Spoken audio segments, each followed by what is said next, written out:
જય શ્રી રામ. તમે મારો આગળનો શોર્ટ વિડીયો તો જોઈ લીધો છે. બિલ્વા અષ્ટકમ ઉપર હતો. એ જે પંડિતજીએ જે 5મો શ્લોક હતો બિલ્વા અષ્ટકમનો, કોટી કન્યા મહાદાનમનો અર્થ કર્યો હતો કે કરોડો કન્યાઓના દાન કરતાં પણ વધારે પુણ્ય એક બીલીપત્ર ચડાવવાથી મળે છે. જે આ અર્થનો અનર્થ કરી નાખ્યો અને ઘણા પુસ્તકોમાં લખેલું છે, એટલે પંડિતજીનો પણ આપણે કશો વાંક ના કાઢી શકાય. પણ આવું વારંવાર થતું રહે છે અને થયા જ કરશે. એની પાછળનું સાચું કારણ જાણવા માટે જ આપણે અત્યારે અહીંયા ભેગા થઈએ છીએ. અને એ જાણવા માટે આપણે સૌથી પહેલાં એ જાણવું પડશે કે આ બિલ્વા અષ્ટકમ લખ્યું હતું કોણે. તો એ આપણે આગળના વિડીયોમાં બધી ડિટેલમાં ચર્ચા કરી ગઈ છે. આદિગુરુ શંકરાચાર્યજીએ લખ્યું છે. 788ની સદીમાં થઈ ગયા અને 820માં એમણે નાની એમથી 32 વર્ષની ઉંમરમાં જ એમણે દેહ ત્યાગ કરેલો હતો, સમાધિ લીધેલી હતી.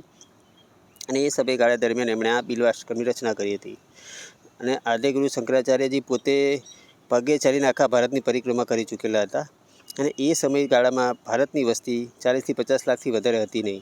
એ આખી ડિટેલમાં હું કેવી રીતે કેલ્ક્યુલેશન થાય એ આખું કેલ્ક્યુલેશન આગળના શોર્ટ વિડીયોમાં મેં કરી લીધું છે. તો અહીંયા ફરીથી એનું રિપીટ નહીં કરું, પણ તમે જાતે જોઈને સમજી લેજો. એ 40થી 50 લાખની વસ્તી હતી, તેમ છતાં અહીંયા કોટી કન્યા મહાદાનમ એવું લખ્યું એમણે. તો એની પાછળ સામાન્ય માણસે સમજી શકે કે આખી ભારતની વસ્તી 40-50 લાખની છે, તેમાં સ્ત્રીઓને અડધી કરો તો 22 લાખ થાય. ચલો 50ના અડધા કરો તો 25 લાખ જ સ્ત્રીઓ થાય.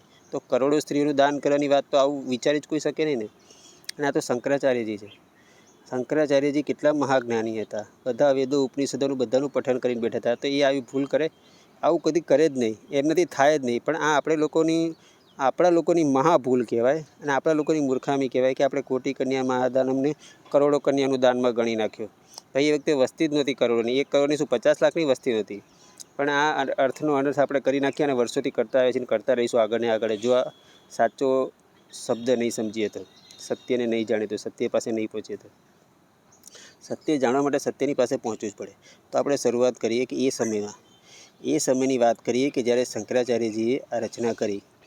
એ રચના થઈ શિવ માટે આપણે જાણીએ છીએ. હવે આખી વાત કરતાં પહેલાં આદ્યગુરુ શંકરાચાર્યની દ્રષ્ટિમાં શિવ તત્વ શું હતું અને શિવ શું છે, જો એ આપણે ના સમજીએ તો શિવના જેટલા પણ શ્લોકો છે ને એ શ્લોકનો આપણે અર્થનો અનર્થ જ કરીશું અને કરતા જ આવીએ છીએ અને કરતા જ રહીશું. એટલે સૌથી પહેલાં એમની દ્રષ્ટિમાં શિવ તત્વ સમજવું જોઈએ. શિવ એવું મહાન તત્વ છે ને કે એનું નામ પણ બહુ વિચારીને લેવું જોઈએ. અને અત્યારની સદીમાં એમ કહીએ તો શંકરાચાર્યજીથી વધારે નજીક શિવની નજીક કોઈ ગયું નથી. તો એમનો સાચો અર્થ, શિવને જાણવાનો સાચો રસ્તો અને સાચો અર્થ શંકરાચાર્યજી પાસેથી જ મળે, બીજે ક્યાંયથી મળે નહીં. અને એમણે બતાવ્યું પણ છે. શંકરાચાર્યજીનું નિર્વાણ ષટક જો તમે વાંચ્યું હોય, ખાલી 6 શ્લોક જ છે. કેટલા? 6 જ શ્લોક છે. એ 6 શ્લોક તમે વાંચ્યા તો હશે, સાંભળ્યા હશે, પણ આપણે ભૂલી જઈએ છીએ. હમણાં હું 2 કડી ગઈશ ને તમને યાદ આવી જશે. એમાં એમણે સંપૂર્ણ ડિટેલમાં સમજાવી દીધું કે શિવ કોણ છે. એનો 5મો શ્લોક તમને સંભળાવું. ન મે મૃત્યુ શંકા ન મે જાતિ ભેદ, પિતાનેવ મેનેવ માતા ન જન્મ, ન બંધુ ન મિત્ર ગુરુનેવ શિષ્ય, ચિદાનંદ રૂપમ શિવોહમ શિવોહમ. આ 5મો શ્લોક છે. હવે 5મો શ્લોકને થોડે સમજી લઈએ આપણે. મોટું તો આપણે બધું આમાં સમજાઈ જ ગયું છે કે શું છે ને કઈ રીતનું બધું આવે છે. આમાં મોટું સમજાય છે કે મારે માતા નથી, પિતા નથી, બંધુ નથી એટલે ભાઈ નથી, મિત્ર નથી, પછી ગુરુ નથી, શિષ્ય નથી. પણ એમાં 2 અક્ષર બીજા પણ છે. પહેલો અક્ષર શું કે ન મે મૃત્યુ શંકા ન મે જાતિ ભેદ, એટલે કે મૃત્યુ પણ નથી. શું કહે છે? મારે કોઈ મૃત્યુ નથી અને મારે કોઈ જાતિ પણ નથી, અને મૃત્યુ નથી એમાં મને કોઈ શંકા પણ નથી. અને પછી આવે છે ન મે મૃત્યુ શંકા ન મે જાતિ, પિતાનેવ મેનેવ માતા ન જન્મ, એટલે જન્મ પણ નથી. એટલે વિચારો, જન્મ પણ નથી અને મૃત્યુ નથી. ચલો મા બાપ વગરના, ગુરુ શિષ્ય ભાઈ બહેન વગરના તો અનાજ તો કેટલાય રખડતા આપણને મળી જાય. પણ અહીંયા શું વાત થાય છે કે જન્મ નથી અને મૃત્યુ નથી. તો સમગ્ર સૃષ્ટિ ઉપર એવું કોઈ વ્યક્તિ, એવી કોઈ છે કે જેનો જન્મ ના હોય અને મૃત્યુ ના હોય? કોઈ વસ્તુ છે જેનો જન્મ ના હોય અને મૃત્યુ ના હોય? એક શિવ તત્વ જ એવું છે. અને એટલા માટે અહીંયા શંકરાચાર્યજી લખે છે કે જન્મ પણ નથી અને મૃત્યુ પણ નથી. તો એવા શિવની વાત કરવાની છે કે જે અજન્મા છે. એના પછીના શ્લોકમાં, 6થા શ્લોકમાં શું કહે છે? અહમ નિર્વિકલ્પો નિરાકાર રૂપો, વિભુર વ્યાપ્ત સર્વત્ર સર્વેન્દ્રિયાણી, સદા મેં સમત્વ ન મુક્તિ ન બંધ, ચિદાનંદ રૂપમ શિવોહમ શિવ. એટલે 6થો શ્લોકમાં શું કહે? અહમ નિર્વિકલ્પો નિરાકાર રૂપો, એટલે કે મારે કોઈ રૂપય નથી. એટલે કેવા શિવ કેવા છે? તો કે નિરાકાર છે, જેને કોઈ આકાર જ નથી. તો આખી સમગ્ર સૃષ્ટિમાં તમે જુઓ, કોઈ વસ્તુ એવી તમને જોવા જ નહીં મળે, જાણવા જ નહીં મળે જેનો કોઈ આકાર ના હોય. શક્ય જ નથી એ. અને અહીંયા શું કીધું છે? શિવ નિરાકાર છે. વિચારો, આ શિવની ઉપાસના કરવાની છે, શિવની સ્તુતિઓ આપણે સાંભળેલી છે, અને અહીંયા શિવ માટેની પૂજા માટેની વિધિ બતાવી છે બિલ્વાષ્ટકમ દ્વારા. અને એમાં જે મતલબ જે શબ્દો લખાયો એના આવા સરળ આપણે સામાન્ય ભાષામાં અર્થ કરી નાખીએ કે કોટી કન્યા એટલે કરોડો કન્યાનું દાન કરવાનું છે, તો એ આપણી બહુ મહાન ભૂલ કહેવાય. એ આપણી ભૂલ કહેવાય ને એનું કારણ એ કે આપણે શિવ તત્વને સમજ્યા નહીં, જાણ્યા નહીં, અને એમના અર્થનો અનર્થ કરી નાખ્યો. તો અહીંયા સૌથી પહેલાં સમજી લો, શિવ એ એવું તત્વ છે કે જે બ્રહ્માંડમાં છે જ નહીં, બ્રહ્માંડની બહાર છે, જેણે રચના બ્રહ્માંડની કરી છે. રચયિતા રચનાની અંદર ના હોય. કુંભાર એનો ઉપનિષદોમાં દ્રષ્ટાંત આવે છે ઘટનું, ઘડાનું, એટલે કે કુંભાર ઘડો બનાવે તો ઘડો માટીમાંથી કુંભાર બનાવી શકે, પણ કુંભાર ઘડાની અંદર ના સમાય, અને ઘડો કોઈ દિવસ કુંભારને ના બનાવી શકે. એટલે કે જેણે રચના કરી હોય એ રચનાથી અલગ હોય, એટલે કુંભાર અને ઘડો બંને અલગ અલગ હોય. ઉપનિષદોમાં દ્રષ્ટાંત વારે ઘડી સમજાવવામાં આવ્યું છે ઘડાના દ્રષ્ટાંત દ્વારા. તો એ દ્રષ્ટાંત એટલા માટે સમજાવ્યું કે તમે બ્રહ્મને, શિવને સમજી શકો કે સૃષ્ટિની રચના કરી છે તો રચનાની અંદર એ કોઈ દિવસ સમાય નહીં, અને રચનાની એટલી શક્તિ ના હોય કે એ રચનાકારને બનાવી શકે અથવા તેને પોતાની અંદર ઉતારી શકે અથવા સમાઈ શકે. તો અહીંયા એ વાત કરવાની છે. પણ આ વિષય સમજે કોણ? તો જેણે ઉપનિષદ પાસે ગયા હોય. કથાકારો આપણે સાંભળીએ છીએ કથામાં, અને અર્થનો અનર્થ આપણે વર્ષોથી સાંભળતા આવીએ છીએ. એમાં એમની એ ભૂલ હતી, કેમ કે પુસ્તકોમાં એવું લખ્યું હોય છે એટલે એ લોકો બિચારા બોલે છે. એટલે એવું નથી, એ લોકો જાણી જોઈને કરે છે. પણ ઘણી વખત શું, ગાદી ઉપરથી જ્યારે આવી વસ્તુ, ખોટી માન્યતાઓ અને ખોટી વસ્તુ પ્રચલિત થવા મળે ત્યારે હજારો લોકો, અનેક લોકો ખોટા રસ્તે જાય છે અને ભ્રમિત થાય છે. તો અહીંયા આપણે ખાલી પહેલો શ્લોક, આજે આપણે બિલ્વા અષ્ટકમનો ખાલી પહેલો શ્લોક સમજીશું. બિલ્વા અષ્ટકમાં 8 શ્લોક છે, પણ 8ને આપણે ખાલી પહેલો. જો તમે પહેલો શ્લોક શાંતિથી સાંભળશો અને સમજી જશો ને એકવાર, તો બાકીના પાછળના બધા શ્લોક તમારે ક્લિયર થઈ જશે કે એનો મતલબ શું થાય છે. સમય લાગશે, 100% સમય તો લાગે જ ને ભાઈ. શિવ વિશે વાત કરવાની છે. કોના વિશે? શિવ વિશે, સૃષ્ટિના રચિતા વિશે વાત કરવાની છે. સમય ના લાગે તો પછી કેવી રીતે ચાલે જ નહીં ને. આપણે સામાન્ય પિક્ચર જોવામાં, મૂવી જોવામાં 2-4 કલાક આપી દેતા હોય, તો અહીંયા તો શિવ તત્વની વાત કરવાની છે. તો પહેલો શ્લોક શું છે બિલ્વાષ્ટકમનો? ત્રિદ્રમ ત્રિગુણાકારમ ત્રિનેત્ર ચ ત્રિયુધમ ત્રિજન્મ પાપના સંહારમ એક બિલ્વમ શિવાર્પણમ. હવે આની અંદર છે ને મુખ્ય 4 શબ્દો જો સમજી લઈએ ને આપણે, તો સમજી લો કે આખું બિલ્વા અષ્ટકમ સમજાઈ જાય. થોડો સમય લાગશે, પણ ધીમે ધીમે સાથે રહેશો અને વારંવાર સાંભળશો તો કોશિશ કરશો તો સમજી જઈશું. પહેલો શબ્દ શું છે? ત્રિદલમ ત્રિગુણાકારમ. બીજો છે ત્રિનેત્ર. ત્રીજો સમજવાનો છે ત્રિયાયુતમ. અને ચોથો સમજવાનો છે ત્રિજન્મ પાપના સારમ. બરાબર, આ 4 શબ્દો આપણે સમજવાના છે. પણ એ પહેલાં તમે આગળનો શોર્ટ વિડીયો જોઈ લેજો તો તમને ખ્યાલ આવશે કે આ કરોડો, કોટી કન્યા મહાદાનમ એટલે કરોડો ના થાય. અહીંયા આપણે એ વસ્તુનું ડિટેલમાં નથી સમજાવવાનું. બરાબર, તો ત્રિદલમ ત્રિગુણાકારમ. અને આનો સામાન્ય અર્થ શું છે? પુસ્તકોમાં આપણે જોઈએ છીએ આનો સામાન્ય શું અર્થ લખેલો હોય છે કે ત્રિદલમ ત્રિગુણ, 3 ગુણોવાળા, ત્રિનેત્રે એટલે કે 3 આંખોવાળા, 3 શસ્ત્રો, ત્રિશૂળધારી, 3 શસ્ત્રો ધારણ કરેલા, 3 જન્મનો પાપ નાશ કરવાવાળા શિવને હું 1 બિલ્વપત્ર અર્પણ કરું છું. આવો સામાન્ય અર્થ લખેલો હોય છે અલગ અલગ પુસ્તકોમાં. ત્રિનેત્રનો 3 નેત્રો કરી નાખે છે. ત્રિયુધમનો ત્રિશૂળ ક્યાંક લખ્યું હોય છે, ક્યાંક 3 શસ્ત્રો લખેલું હોય છે. ત્રિજન્મ પાપના સારને 1 બિલ્વપત્ર અર્પણ કરું છું. આવું બધું સામાન્ય અર્થો લખેલા હોય છે. પણ ત્રિદલમ ત્રિગુણાકારમ, હવે સમજો, આ સૃષ્ટિ, આ પ્રકૃતિ જે આપણે જોઈ શકીએ છીએ ને, એ પ્રકૃતિના 3 ગુણો છે. જે અહીંયા લખ્યું ને ત્રિગુણાકાર. પ્રકૃતિ કેવી છે? 3 ગુણોથી ભરેલી છે. ફક્ત 3 જ છે, વધારે નથી. ફક્ત 3 આપણે સાંભળેલા જ છે અને જાણીએ પણ છે. એક કયો છે? સત્વગુણ, બીજો રજોગુણ અને તમોગુણ.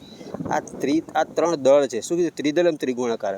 આખી પ્રકૃતિ આ 3 ગુણોના દળથી છવાયેલી છે, ભરાયેલી છે. આના સિવાય એમાં ચોથું કશું છે નહીં. ચોથું કશું આવી પણ ના શકે, અને કોઈ આની બહાર જઈ પણ ના શકે. 3માંથી એક તો સ્વીકાર કરવો જ પડે. ગમે ત્યારે 3માંથી એક આપણી અંદર હોય જ છે. પ્રકૃતિના દરેકે દરેક વસ્તુની અંદર આ 3 ગુણોમાંથી એક ગુણ હોય. 3 હોય, પણ વારાફરતી હોય. ક્યારેક સત્વગુણ 50% હોય ને પેલા 2 25% હોય, તો ક્યારેક તમોગુણ 50% થઈ જાય ને પેલા 2 25% થઈ જાય. તો આવી રીતનો ગુણ આકારની પ્રકૃતિ છે. અને દરેક કાર્ય, પ્રકૃતિનું દરેક કાર્ય કેવી રીતે થાય છે? તો કે 3 ગુણોના આધારિત જ થાય છે. ગુણાનુગુણથી વર્તતી. કૃષ્ણ ભગવાને સમજાવે છે ગીતામાં કે ગુણો જોડે વર્તન કરે છે. પણ આપણે શું સમજીએ છીએ? આપણે સામાન્ય માણસ એવું સમજીએ કે મેં કર્યું, પણ હકીકતમાં આપણે કશું કરતા જ નથી. આ પ્રકૃતિના ગુણો છે એ એકબીજા જોડે કાર્ય કરે છે, એકબીજા જોડે વ્યવહાર કરે છે. પ્રકૃતિમાં જે કંઈ વ્યવહાર થાય છે ને એ બધો વ્યવહાર આ ગુણોને આધારિત હોય છે. આ ગુણો પ્રમાણે પ્રકૃતિના દરેક કાર્યો થાય છે. અને આપણે એમાં ખાલી શું કરવાનું હોય, આપણે તો ખાલી ભાગીદાર હોય, આપણે ખાલી બેઠા બેઠા જોવાનું હોય. જે ભાગ આપણા ભાગમાં જે કામ આવે એ કામ આપણે શાંતિથી કરી લેવાનું હોય. પણ આપણે જ્યારે એમાં જોડી દઈએ છીએ ને કે આ મેં કર્યું, એટલે પછી શરૂઆત થઈ જાય છે શેની? બધા દુઃખો આવવાની. પછી બીજા બધા એની પાછળ આવી જાય છે. જ્યારે આપણે એવું જોડી દઈએ સાથે શબ્દ કે મેં કર્યું, એટલે પછી એનું ફળ આપણે ભોગવવું પડે છે. અહીંયા શ્રી કૃષ્ણ ભગવાન એ ગીતામાં સમજાવે છે કે માણસ ફળ ક્યારે ભોગવે છે? તો જ્યારે એવું પોતે સમજે છે કે આ મેં કર્યું. ત્યાં સુધી આ કાર્ય, કોઈ પણ કાર્ય પ્રકૃતિ કરતી હોય તેનું ફળ પ્રકૃતિ ભોગવશે. પણ જ્યારે આપણે કહીએ છીએ કે ના મેં કર્યું છે, તો પછી એનું ફળ આપણે ભોગવવું પડે છે. આ સામાન્ય સિદ્ધાંત છે કે અહીંયા લાગુ પડે છે દરેક જગ્યાએ. આપણે ગીતા ઉપર નથી જવાનું, પણ આપણે અહીંયા મૂળ વસ્તુ ઉપર રહીએ કે ત્રિદલમ ત્રિગુણાકારમ. એ 3 ગુણો કયા છે? સત્વગુણ, રજોગુણ, તમોગુણ. એ જાણીતા. હવે ત્રિનેત્ર. આ ત્રિનેત્રનો બહુ અર્થનો અનર્થ થઈ ગયો છે. 3 આંખોવાળા શંકર ભગવાનને આપણે માની લીધા છે, અને 3 આંખો, ત્રીજા આંખો ખોલે છે તો એ ભસ્મ કરી નાખે છે કામદેવને. આ વાર્તા બધી પ્રચલિત છે, કથામાં આવે છે. અને આપણે આંખોની સામે જ્યારે કોઈ પણ 3 નેત્ર કે છે ને, ત્રિનેત્ર શબ્દો આવે એટલે 3 આંખોવાળા શંકર ભગવાન આપણી સામે આવી જાય છે. અને આપણે એ જ માનીએ છીએ, બીજું કંઈ આગળ માનતા નથી, વિચારતા નથી. પણ ત્રિનેત્રનો અર્થ સમજો.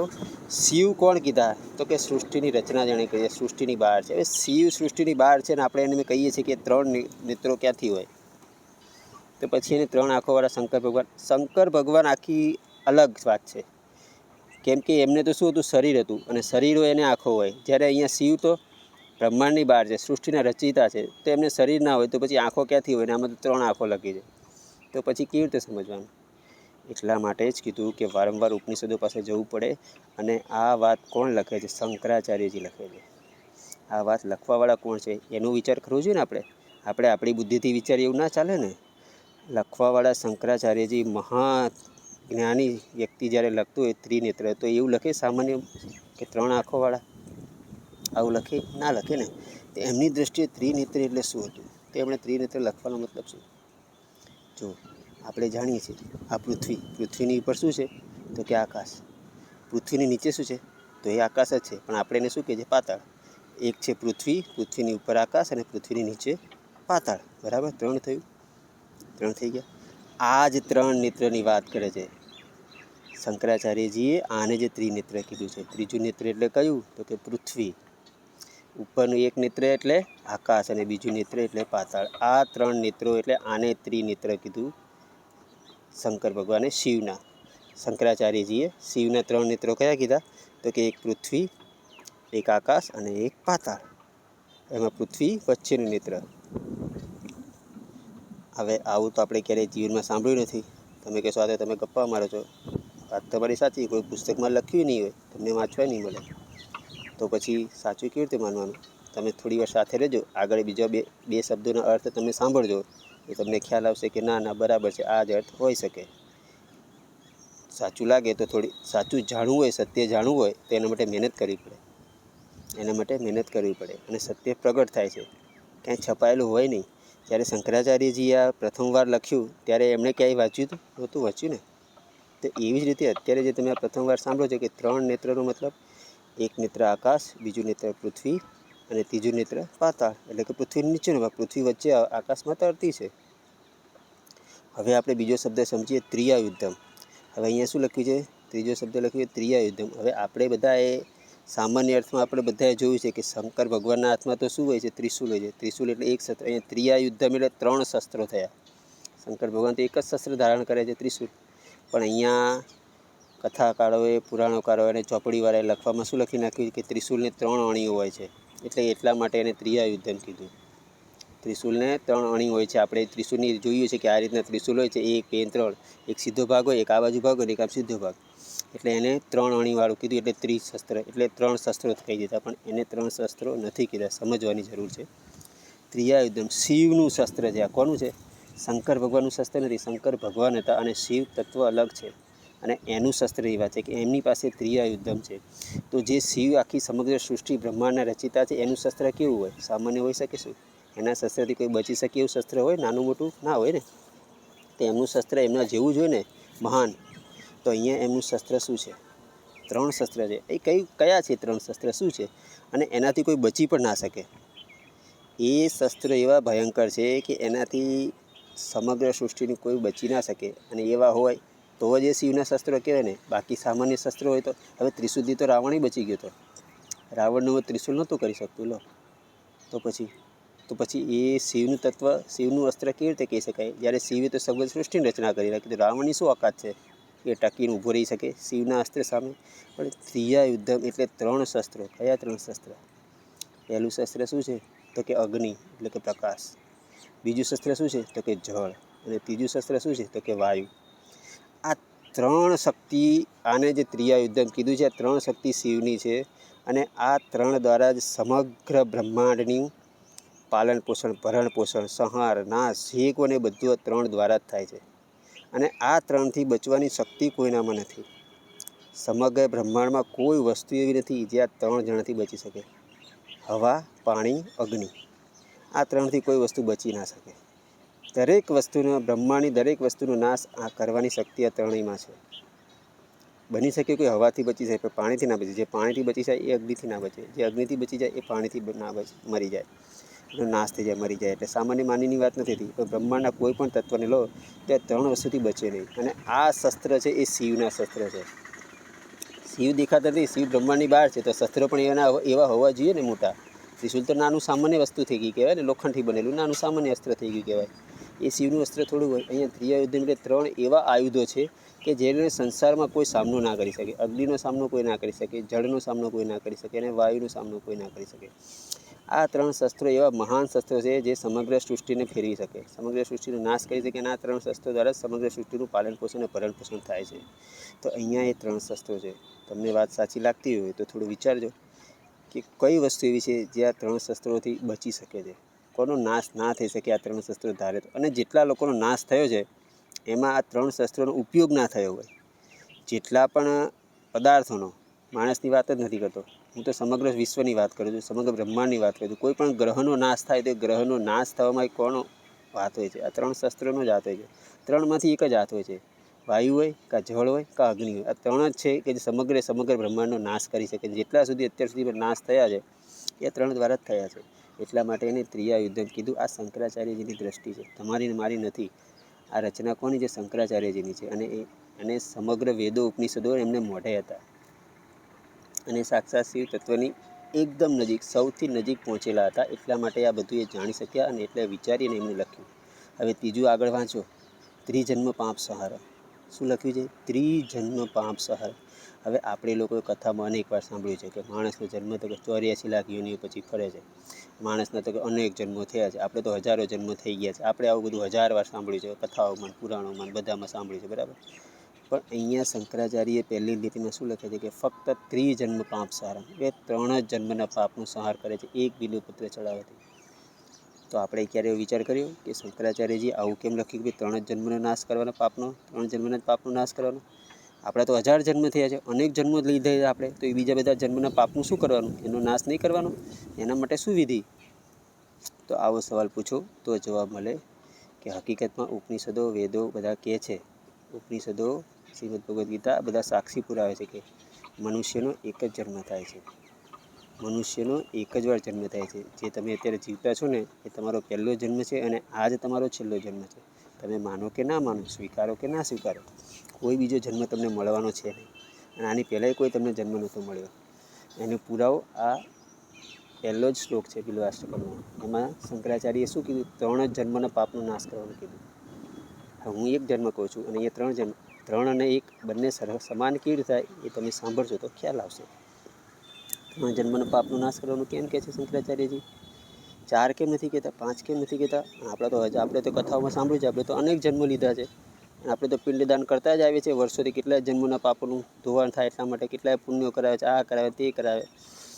પણ શંકરાચાર્યજી જાણતા હતા કે 3 જન્મ કયા? તો કે આપણી પાસે આ જન્મે જે અત્યારે તમે સાંભળે છે, જોઉં છું, બોલું છું, તો આ જે તમને દેખાય છે મારું શરીર, આ સ્થૂળ શરીર છે. એની અંદર બીજું સૂક્ષ્મ શરીર છે અને એની અંદર ત્રીજું કારણ શરીર છે. એટલે દરેકની પાસે આપણો એક જન્મ થયો પણ આપણે સાથે 3 જન્મ, 3 અલગ અલગ શરીરો સાથે જન્મ લીધા. એટલા માટે અહીંયા કીધું છે 3 જન્મ. આપણે એક સાથે 3 જન્મ, 3 શરીર ધારણ કરીને ફરીએ છીએ અને અલગ અલગ 3 રીતે પાપો પણ કરીએ છીએ. આપણે જાણીએ છીએ. હાથેથી પાપ કરીએ છીએ, પગેથી પાપ કરીએ છીએ, મોઢેથી કરીએ છીએ, આ સ્થૂળ શરીરથી. પણ ઘણીવાર આપણે જ્યાં આપણો હાથ પગ નથી, શક્તિ નથી ચાલતી, ત્યાં આપણે શું કરીએ? મનથી કરીએ. કોઈનું મનથી ખરાબ વિચારે છે કે પેલાનું સત્યનાશ જાય, આપણે તેનું કંઈ બગાડી શકવાના છે નહીં. કોઈ મોટો મહાન વ્યક્તિ હોય, બહુ કરોડપતિ હોય અથવા બહુ પહોંચેલી શક્તિ હોય, કોઈ નેતા હોય, તેનું આપણે કશું ના કરી શકીએ. તો આપણે શું કરીએ? મનમાં એને ગાળો દઈએ, મનમાં એનું આમ થાય, તેમ થાય, નુકસાન જાય, આવો વિચાર કરીએ. આ પાપ થયું.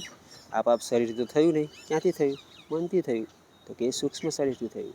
અને ત્રીજું એનાથી પણ જે સૂક્ષ્મ છે, જે કારણ શરીર. તો કે આ 3 જન્મોના જે પાપનો નાશ થાય છે, આ એક બિલીપત્ર શિવા અર્પણ કરવાનું છે. એટલે આ 3 પાપ, એટલે આ જન્મમાં 3 જન્મ મેં લીધા છે, એ 3 જન્મોના પાપનો નાશ કરવાનો છે. અને એ આ જન્મમાં જ કરવાનો છે. એવું નથી કે આ જન્મ પછી આવતા જન્મમાં કરવાનો છે, પછી નહીં, આ જન્મમાં જ કરવાનો છે. એવું ભારપૂર્વક કહેવામાં આવે છે. ઉપનિષદોમાં તો કહેવામાં આવે છે ને, અહીંયા પહેલા શ્લોકમાં એટલા માટે 3 જન્મની જ વાત કરી છે.